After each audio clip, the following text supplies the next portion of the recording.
नमस्कार मंडळी, मी पद्मनाभ राजेंद्र. आषाढी एकादशी जवळ येते आणि अशातच आपल्या सगळ्यांना वेध लागतात ते विठ्ठलाचे, वारीचे, माऊलींचे. तर या भावनाच मी या कवितेत मांडण्याचा प्रयत्न केला आहे. कवितेचं नाव आहे माऊली. माऊली. विठ्ठल नामाच्या गजरात चेतली अंतरी माऊलीची वात. विठ्ठल नामाच्या गजरात चेतली अंतरी माऊलीची वात. भान हरपुनी मृदुंग वाजवी हात, धरली पंढरीची वाट.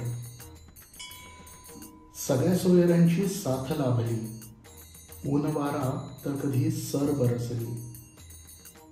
सगळ्या सोयऱ्यांची साथ लाभली, ऊन वारा तर कधी सर बरसली. मदतीच्या देण्या घेण्यात नवी ऊर्जा मिळाली, साऱ्यांमध्ये माझी माऊली दिसली.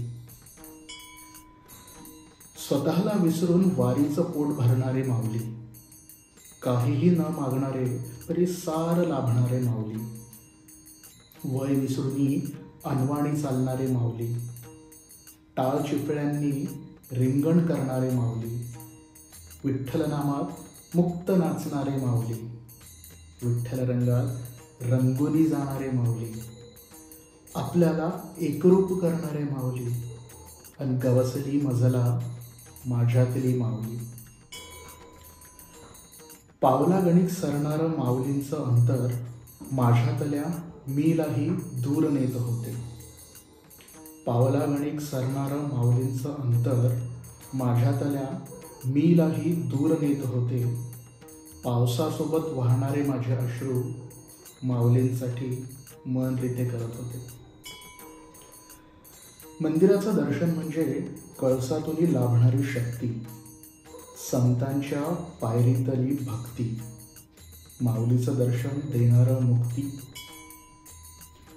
माऊलीचं दर्शन म्हणजे साऱ्या प्रश्नाचे उत्तर, जीवन सुगंधी करणारं उत्तर.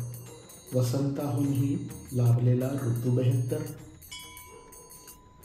माऊलीचं दर्शन डोळ्यांचं प्रयोजन सांगणारे, जीवनाचा आनंदोत्सव करणारे आणि सारे संकट हरणारे.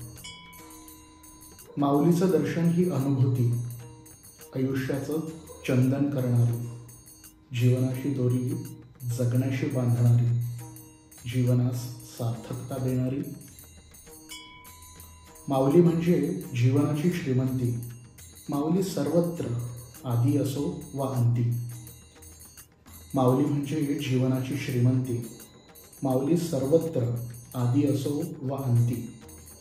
खचलेल्या मनाला उभारी देणारी पावली आणि वारकऱ्यांसाठी नेहमीच मायेची ऊब देणारी सावली. मायेची ऊब देणारी सावली. धन्यवाद.